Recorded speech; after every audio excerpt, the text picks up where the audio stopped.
It was a beautiful night on the island of Sodor. The day's work was done, and the engines puffed safely home.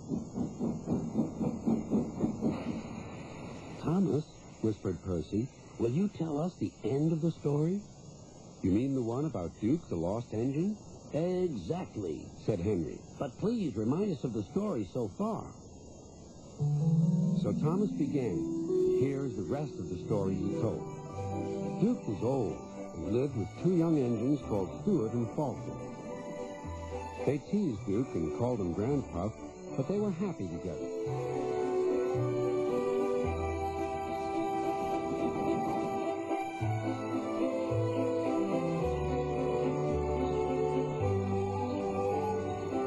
Then their line was closed down, and the young engines went away. Duke was left alone in the shed. He went to sleep, and everything around him changed.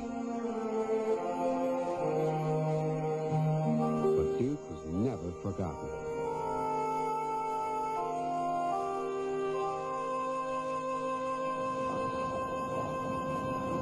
Years went by until one day not long ago, visitors came to see Sir Topham Hatt.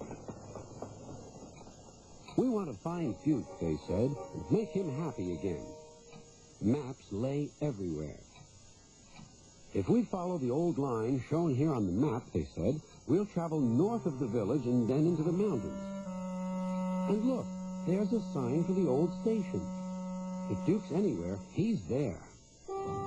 Everyone set off to the mountains far away.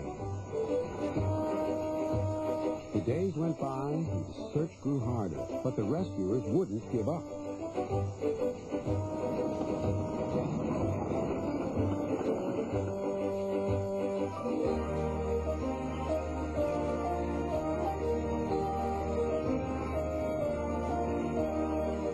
"Let's go this way," they said.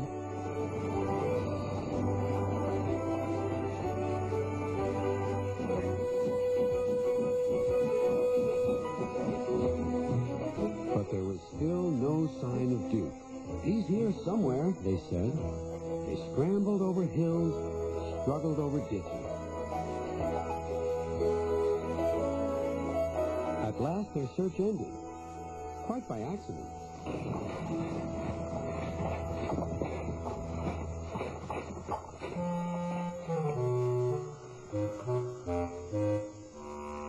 "We've found him! We've found our Sleeping Beauty!" "Excuse me," inquired Duke, "are you a vandal? Driver told me vandals break and smash things." "Bless you, no," laughed the rescuers. "We've dropped in because we couldn't find your door. Falcon and Stuart will be pleased to see you." "So they did remember," sighed Duke happily. Then they all set off for Duke's new home.